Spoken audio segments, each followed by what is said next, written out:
Ya, untuk membahas konflik di Amerika Serikat Israel dengan Iran yang kian memanas dan dampaknya terhadap keamanan serta ekonomi global, kita bergabung bersama pengamat Timur Tengah, ada Ibu Dina Sulaiman. Selamat siang, Ibu Dina, apa kabar?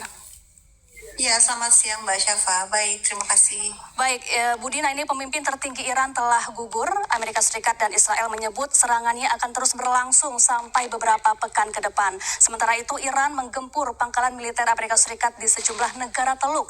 Bagaimana kemudian Anda melihat potensi konflik ini selanjutnya?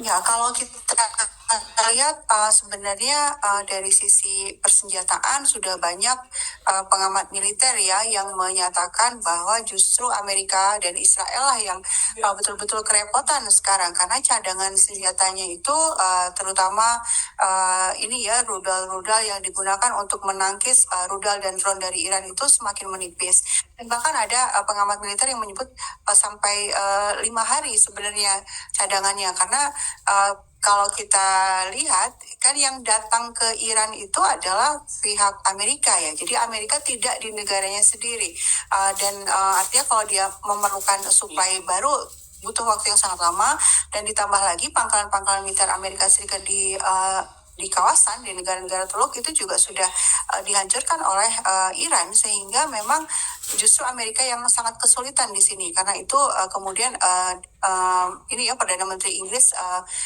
beberapa hari yang lalu menyatakan bahwa Amerika meminta bantuan kepada Inggris dengan cara meminjamkan pangkalan-pangkalan militernya di kawasan untuk digunakan oleh Amerika Serikat. Tapi kemudian juga kan pangkalan militer Inggris di Siprus juga ada serangan ya meskipun disebutkan ternyata penyerangnya bukan Iran tetapi Hizbullah. Tapi intinya adalah bahwa justru karena kondisi geografis kemudian kemenangan atau keunggulan geografis yang dimiliki Iran karena dia berada di wilayah sendiri itu sangat signifikan ya dalam perimbangan kekuasaan di antara Iran dan Amerika Serikat dan Israel gitu. Baik, jadi artinya setelah pangkalan militer Amerika Serikat di negara-negara Timur Tengah diserang Iran, kemudian Amerika tidak mendapat dukungan dari negara-negara Eropa, maka ke depan Amerika Serikat akan kesulitan begitu untuk melancarkan serangan berikutnya, Bu Dina. Iya, saya pikir seperti itu sehingga ketika ada pernyataan dari pemerintah Trump bahwa ini perang akan bisa sampai 5 minggu atau 8 minggu, itu sepertinya tidak berbasis pada realitas dan lebih kepada propaganda ya, karena di dalam negeri sendiri itu ada di Pentagon sendiri kelihatan sudah berubah nadanya gitu ya, sudah menyatakan bahwa ini perubahan rezim tidak mungkin terjadi. Nah, kenapa ini penting? Karena memang yang disebut kemenangan dalam perang itu biasanya dilihat dari tercapai atau tidak tujuan yang di awal perang ya.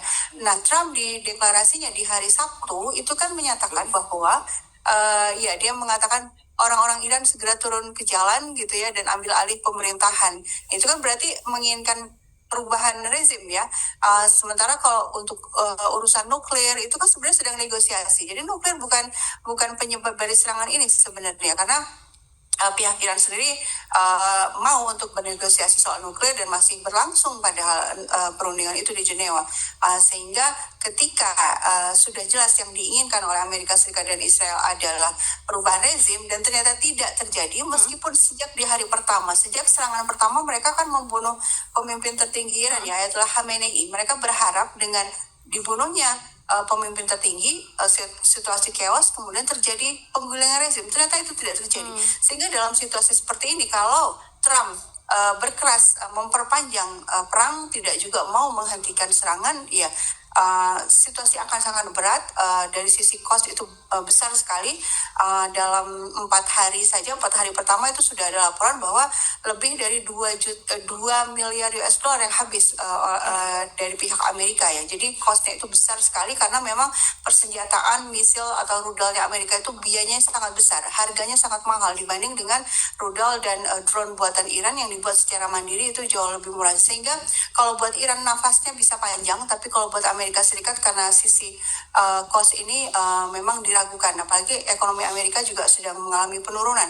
Belum lagi kita bicara soal tekanan ekonomi akibat ditutupnya Selat Hormuz. Ini juga pasti akan membuat negara-negara sekutu Amerika Serikat sendiri termasuk juga Eropa yang terancam dengan penutupan Selat Hormuz ini karena akan mengganggu suplai bahan bakar ke mereka, tentu tekanannya akan semakin besar. Dan juga belum lagi tekanan di dalam negeri ya, karena hanya dalam salah satu polling itu disebutkan hanya 18% rakyat Amerika Serikat yang mendukung serangan Trump ke Iran. Saya pikir dengan banyak variabel seperti ini, ya Amerika tidak bisa melanjutkan perang sampai lama gitu ya. Pilihannya adalah ya dia mencari cara untuk gimana menghentikan perang tapi dengan tidak kehilangan muka.